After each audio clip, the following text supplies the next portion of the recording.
Namami धन्वन्तरिमादिदेवं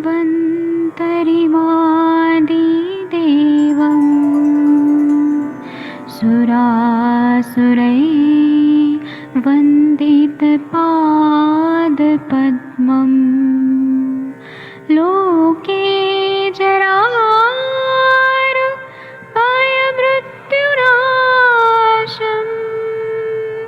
दातारमीशं विविधौषधीनां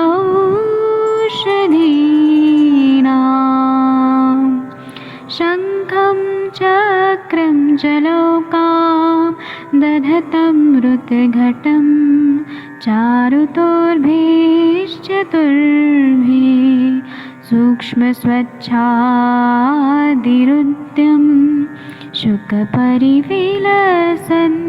मौलिमं भोजनेत्रम् कालाम्बोदोज्ज्वलाङ्गं कटितटविलसत्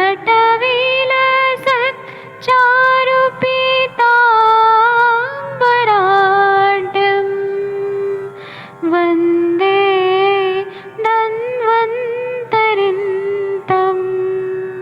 निखिलगदमिव प्रौढदावाग्निनीलम्।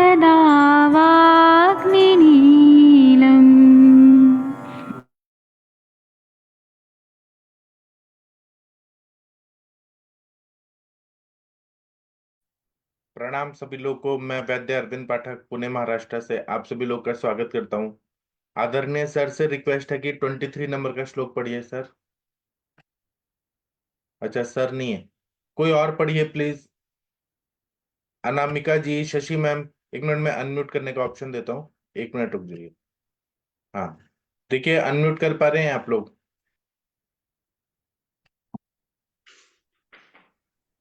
Hello. हाँ जी, आप पढ़ेंगी 23 number का श्लोक? ट्राई करती हूँ सर। जी पढ़िए मैम।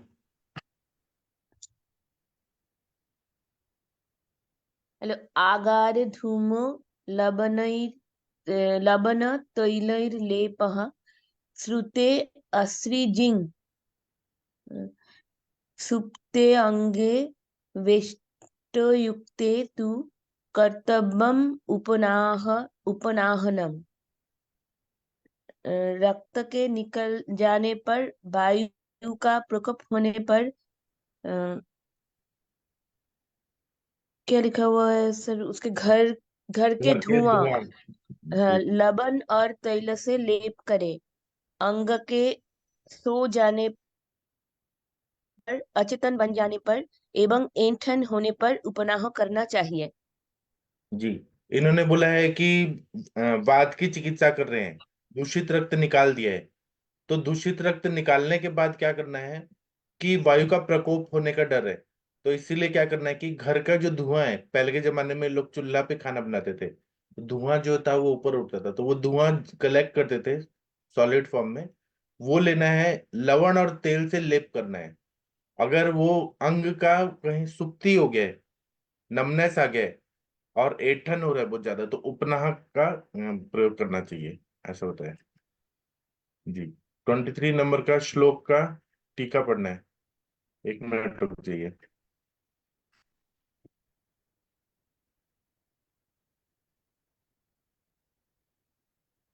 हाँ, अनामिका मैम आप ये पढ़ेंगी इसका टीका ट्वेंटी हाँ थ्री सर। का? जी।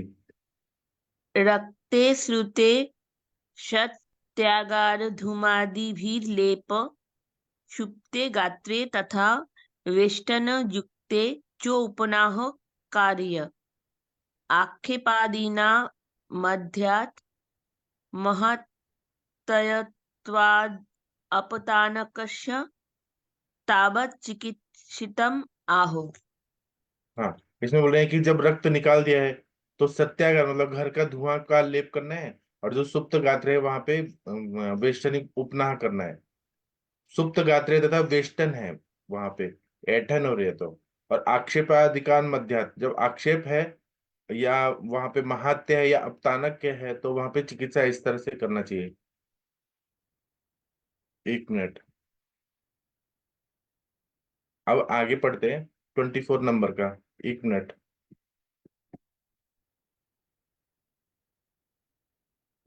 हाँ ये बराबर है। 24-25 नंबर का जो श्लोक है ये पढ़ना है। कौन पढ़ेगा? शशि मैम आप पढ़ना चाहेंगी या अंजना मैम आप पढ़ना चाहेंगी? जी सर, मैं पढ़ती हूँ। प्रणाम सर। हाँ प्रणाम मैम। यहाँ पर 32 शो हो रहा है और उसके पहले 31 शो हो रहा है।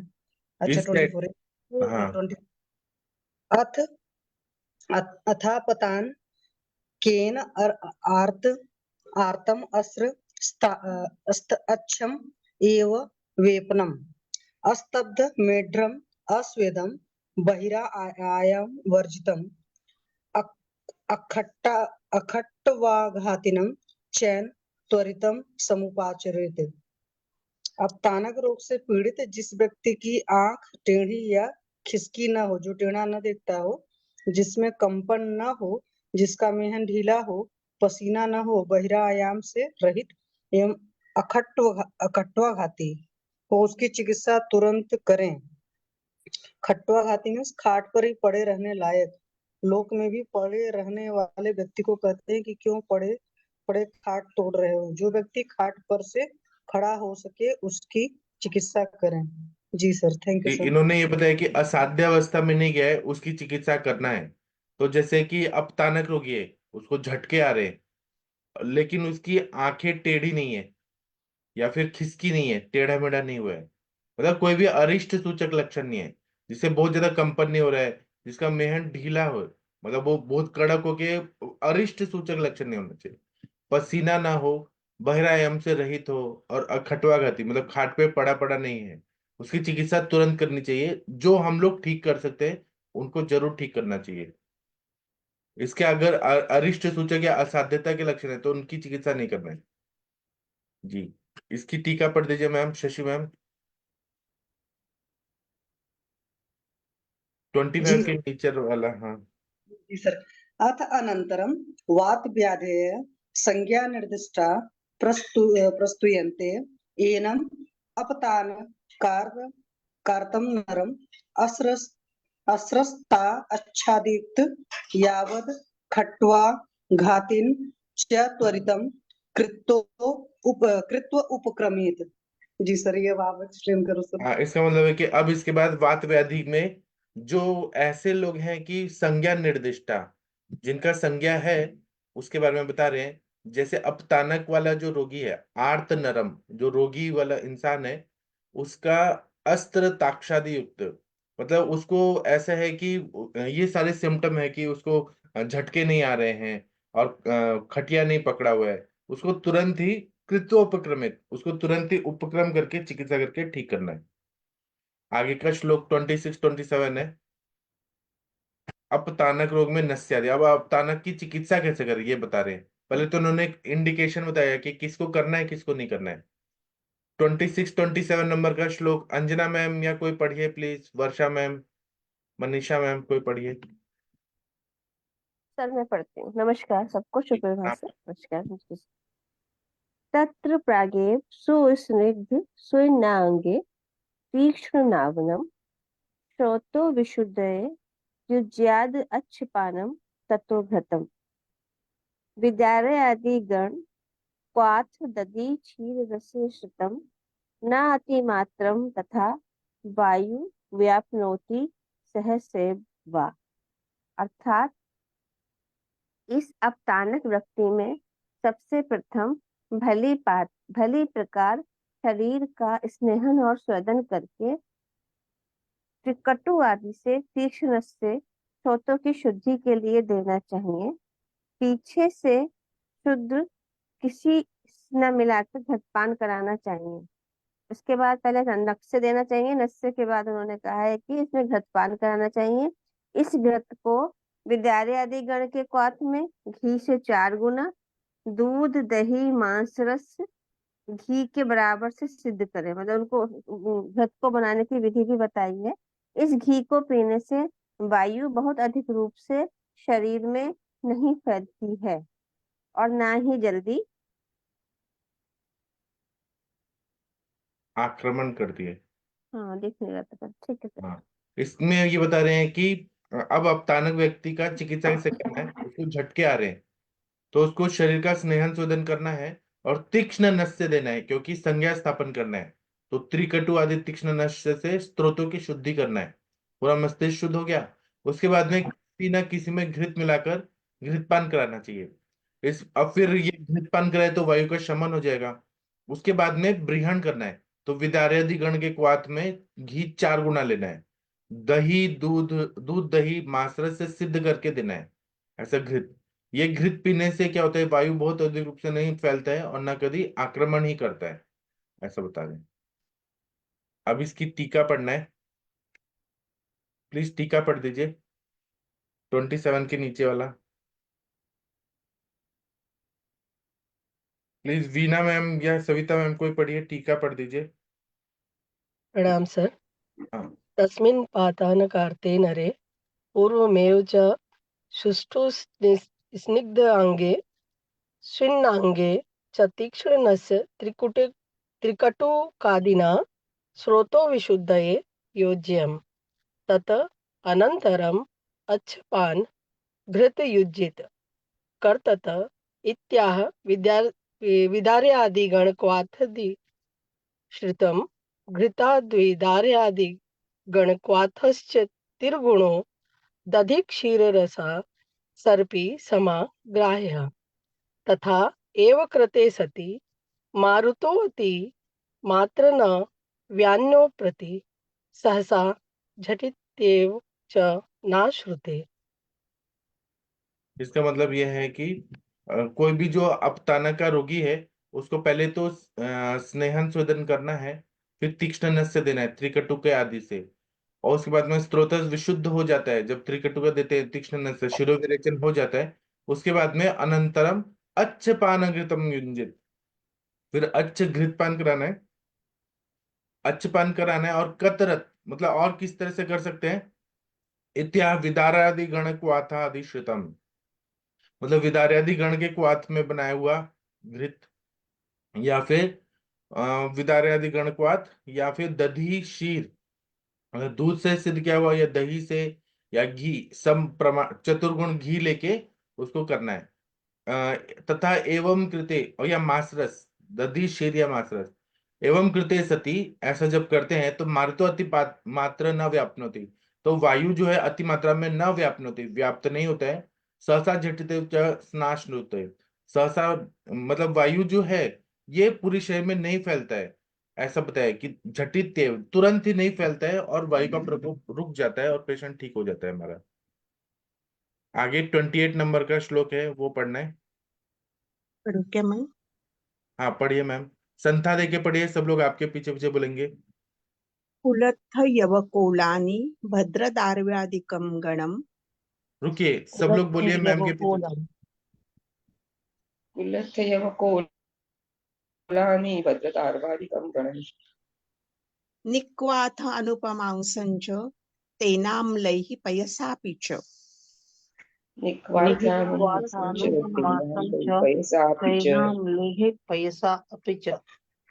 स्वादुस्कन्ध प्रतिवापं महास्नेहं विपाचयेत्।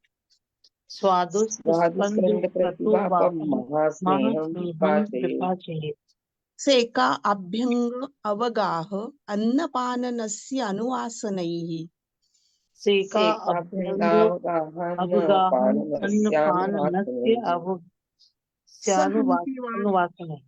सहन्ति वातं ते च स्नेहस्वेदाः प्रयोजिता।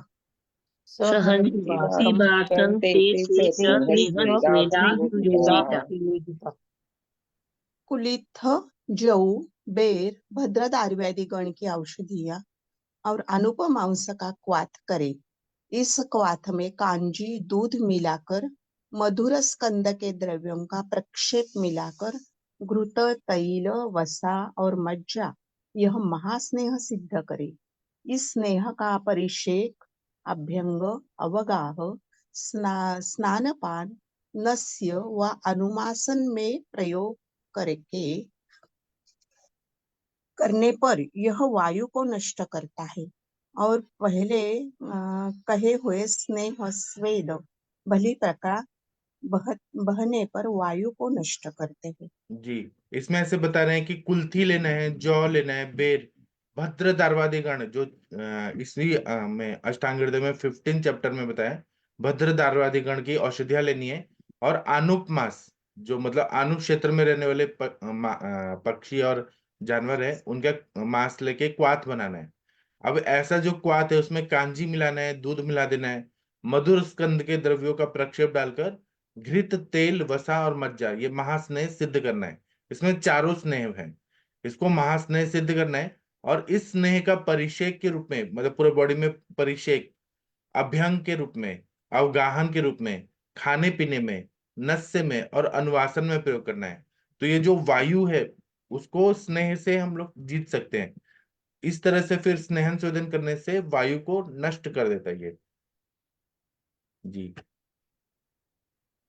वो मेरे उदावर्त रोगी है ना, उनको मैंने बस्ती दिया है, घृतपान दिया है, नस्य दिया है, तो उनका उदावर्त ठीक हो रहा है। सर अनु प्रदेश यानी जो आकाश में रहते हैं? नहीं नहीं नहीं नहीं, जैसे ठंडी प्रदेश में रहते हैं, जैसे कि देहरादून में जो लोग जो रहते हैं जी सर, भालू, जी सर, समझ गए। आकाश में रहने वाले कैसे पक्षी होंगे? वो थोड़ी ना होते, आकाश में कहाँ रहते हैं जानवर वगैरह? जी मेरे को लगा टांगल पक्षी। जी सर, जी प्रदेश सर। में रहते हैं या आनुप प्रदेश में रहते हैं या साधारण देश में। तो जी जो सर। ठंडी जगह में रहते हैं वो कफ वाले रहते हैं, मोटे मोटे रहते हैं, उनके बॉडी में फैट्स बहुत ज्यादा रहते हैं। हाँ जी सर। देखिए, हाँ वीणा मैम आप ये पढ़िए, कुलत्थादिनाम अनु। कुलत्थादीनाम् अनुपमासञ्च निक्वाथतेन क्वाथेन आम्लै धान्य आम्लादिभिः स्वादुस्कन्धकृतकल्क महास्नेह विपाचये स महास्नेहो वातहन्ति ते च पूर्वोक्ता स्नेह स्वेदा सम्ययोजिता वात घ्नन्ति। इसका मतलब है कि कुलत्थ आदि लेना है, कुलत्थ आदि को लेना है, कुलत्थ, यव, कोल, भद्र दार्वादि गण, इन सबको लेना है। और आनुप मास लेना है, इनको क्वाथ बनाना है। और इसमें थोड़ा सा अम्ल रस डालना है, और धान्याम्ल भी डालना है। और जो मधुस्कंद वाले द्रव्य हैं उनका कल्क डाल के महास्नेह, मतलब घृत, तेल, वसा, मज्जा, इसको सिद्ध करना है। ये जो महास्नेह होगा, जो घृत, तेल, वसा, मज्जा से बना है, ये वायु को नष्ट करता है। और इसको स्नेह परिचय के रूप में, अभ्यंग के रूप में, अवगाह के रूप में, अन्नपान के रूप में, अनुवासन के रूप में प्रयोग करना है। तेज प्रयोक्ता स्नेहा स्वेदा, इस तरह से स्नेहन करने के बाद स्वेदन देने से सम्यक योजिता, सम्यक रूप से प्रयोग किया, वात घनंती, फिर वायु को वो शमन कर देता है। बहुत अच्छा पढ़ा ma'am, Veena ma'am, thank you ma'am. इसके बाद में 30 और 31, एक मिनट, शिरो विरेचन का विधि, प्लीज कोई पढ़िए मैम, कौन पढ़ेगा? वेगांतरेषु मूर्धा नमस्कृत्यास्य रेचयेत् अवपीडै प्रथमने प्रथमने प्रथमने प्रथमनस्तो दृढ़े तीक्ष्ण ही, प्रथम नहीं, तीक्ष्ण ही। प्रथमने तीक्ष्ण श्लेम अलेशमन श्लेष्मणिः बहर्रेहि श्वसनासु विमुक्तासु तथा संज्ञां स विदन्ति वेगों विंदती, के विंदती। विंदति विंदति वेगों के बीच बीच में इस रोगी को बार बार शिरोविरेचन देवे। इसके लिए अवपीडन नस्य, प्रदमन नस्य, तीक्ष्ण नस्य, कफ निस्सारक नस्य देवे। श्वास मार्ग के कफ से रहित हो जाने पर रोगी को चेतना आ जाती है। प्राण नाड़ियों हृदय आश्रिता श्वसना इत्युच्यन्ते। इसमें ऐसे बोल रहे हैं कि वेगों का बीच बीच में आ रहा है, ऐसे अपतानक है और वेग आ रहे हैं, उसको झटके आ रहे हैं। तो क्या करना है कि बार बार शिरो विरेचन करना है, क्योंकि वहां पे पूरा जो स्त्रोतोरोध है वहां कफ की वजह से, तो वो शिरो विरेचन से कफ निकल जाता है। इसी तरह से अवपीडनस्य देना चाहिए। अवपीडनस्य मतलब स्वरस, ऐसे वनस्पति को पीस के और कल्प को पीस के जो नस्य होता है उसको अवपीडन नस्य बोलते हैं, स्वरस का। प्रदमन नस्य मतलब धुआं वाला, धूल ऐसे, मतलब कोई भी ऐसे पाउडर फॉर्म में उड़ाते हैं नाक के पास। तीक्ष्ण नस्य तो तीक्ष्ण होता है, ऐसे कफ निस्सारक नस्य देना है। तो श्वास मार्ग के कफ से रहित हो जाने पर रोगी को चेतना आ जाती है। प्राण नाड़ियों हृदयाश्रिता श्वसना इत्युच्यन्ते। जो हृदय में, मतलब मस्तिष्कगत हृदय और ऐसे, तो जब ये जो है ना प्राण नाड़ियां, उनको श्वसन आ जाता है, मतलब अच्छे से चेतना आ जाती है। अगर वो श्वास मार्ग जो है कफ से रहित हो जाता है तो पेशेंट कॉन्शियस हो जाता है। 30 और 31 का टीका पढ़िए प्लीज।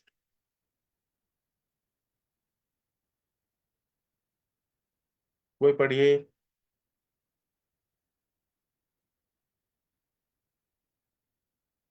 वेगान्तरेषु वेगान्तरालेषु मूर्वा नम सकृत बहून् वा रान रिच्यते के इत्याद इत्याह अपीडे कल्क धैर्य धैर्य पीड़तु च तीक्ष्ण मूर्ख घृणरेचना हृदांग सूत्र अध्याय 20/7 इत्येते तथा प्रथमने ध्यामान विरेचने अश्चूर्ण युक्तात् अष्टांग सूत्र अध्याय 20/8 इत्ते एत्यश्च तीक्ष्ण तीक्ष्ण द्रव्य कृते अत एव श्लेष्मना सने तथा एव कृते सति श्वासनासु श्लेष्म विमुक्तासु संज्ञा चेतना सा रोगी लभते प्राण नायो हृदयाक्षता श्वास इत्यच्यन्ते। सर आपने ट्राई अच्छा किया, लेकिन कुछ कुछ गड़बड़ा रहे हैं, लेकिन कोई बात नहीं, आपने ट्राई तो किया। तो इसमें ऐसे बोल रहे हैं, वेगांतरेशु वेगांतरालेशु मूर्धानाम अस्कृत बहुनवान रेचित कई। मतलब वेग के अंतर में हमें क्या करना है कि मूर्धा में नस्य करना है। नस्य करने से शिरोविरेचन हो जाता है। और बहुत बार रेचन करना है, शिरोविरेचन करना है। बोल रहे किस तरह से करें, कहीं प्रश्न पूछ रहे हैं तो आंसर दे रहे हैं कि अवपीड़े ही कलकादिव्य पीड़स्तु तीक्ष्ण मूर्ध रेचने। मतलब कल्क आदि को लेना है और उसका पीड़न करना है। तो अवपीड़ जब नस्य होता है तो उससे क्या होता है कि तीक्ष्ण जो नस्य होता है तो मूर्धा का रेचन होता है। अष्टांग हृदय सूत्र स्थान अध्याय 20 में भी यही बताया है। इत्युक्त ही तथा प्रदमन ही, उसी तरह से प्रदमन नस्य देना है। धमाप धमान विरेचन चूर्णे युंज्यात। मतलब हम लोग चूर्ण का हम लोग धुआं जो है चूर्ण के रूप में देते हैं, तो प्रदमन नस्य होता है, उससे भी शिरो विरेचन होता है। अष्टांग हृदय सूत्रस्थान अध्याय 20 में 8वां नंबर का श्लोक है। एतेश्च तीक्ष्ण, इसी तरह से तीक्ष्ण जो है तीक्ष्ण द्रव्य कहते हैं। जब हम लोग नस्य देते हैं, प्रदमन देते हैं और पीड़न नस्य देते हैं, तो इससे क्या होता है, अतएव श्लेष्मणाश नहीं, तो श्लेष्मा जो है, जो कफ मूर्धा में है वो निकल जाता है। तथा एव कृते सति श्वसनासु श्लेष्म विमुक्तासु संज्ञा चेतना स रोगी लभते। इस तरह से जब हम श्वसन मार्ग से जो भी श्लेष्मा है उसको निकाल देते हैं, अब सिर में तर्पक कफ विकृत रूप से बढ़ा हुआ है, तो वो जब हम निकाल देते हैं तो श्वसन अच्छे से होने लगता है और रोगी को चेतना आ जाती है, संज्ञा आ जाती है। प्राण नाड़ियों हृदयाश्रिता श्वसना इत्युच्यन्ते। प्राण नाड़ियों जो हृदय में आश्रित हैं, वहां से कफ निकलने से क्या होता है, श्वसन अच्छे से होने लगता है और इंसान चेतना वाला हो जाता है, कॉन्शियस हो जाता है। अभय जी, इसमें जैसे बच्चा चूर्ण को दे दिया, और या फिर बच्चा को पीस के उसका जो स्वरस है उसको निकाल के बूंद बूंद नाक में डाल दिया, तो जो जैसे उससे उसके बाद फिर बहुत आराम आता है रोगी को, और वो उसमें से निकल आता है। जी बराबर।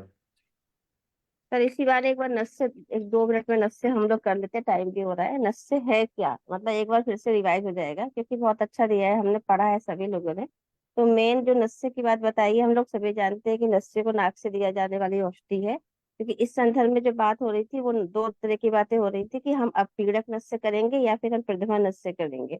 और इसके अलावा भी नस्य को मर्श नस्य और प्रतिमर्श नस्य माना जाता है, लेकिन जो अपपीड़न नस्य होता है उसको स्पेशली इन्होंने लिखा है आचार्य ने। अध्याय जो है हम 20 पढ़ रहे हैं, उसमें सूत्र स्थान का है, इसी इसी अष्टांग हृदय का ही है। उसमें इन्होंने साफ साफ बता दिया है कि जो भी कोई औषधि है उसके कल्प को निचोड़ कर जो उसका रस दिया जाता है, जैसे मैडम ने बताया बच्चा, तो बच्चा का हम कल्प बनाते हैं या बच्चा को हम भिगो के रखें और उसके बाद उसका जो कल्प बन जाए उसको फिर उसका रस निकालेंगे, उस रस को क्वाथ को जो देंगे उसको हम कहेंगे अपीड़न नस्य। और इसके अलावा जो शिरोविरेचक चूर्ण, जैसे बच्चा चूर्ण को अगर हम नासिका छिद्र से डालेंगे, या जैसे कि आजकल जैसे उन्होंने बहुत अच्छा एग्जाम्पल भी बता दिया है कि हम लोग ने पहले भी इस बात पे डिस्कस किया है कि 6 अंगुल लंबी एक नाले नलिका टाइप का होता है जिसके दोनों तरफ छिद्र होता है, उसमें औषधि भरते हैं और उसको जो है नासिका छिद्र से डालकर दूसरी ओर से फूंक मार कर प्रवेश कराते हैं।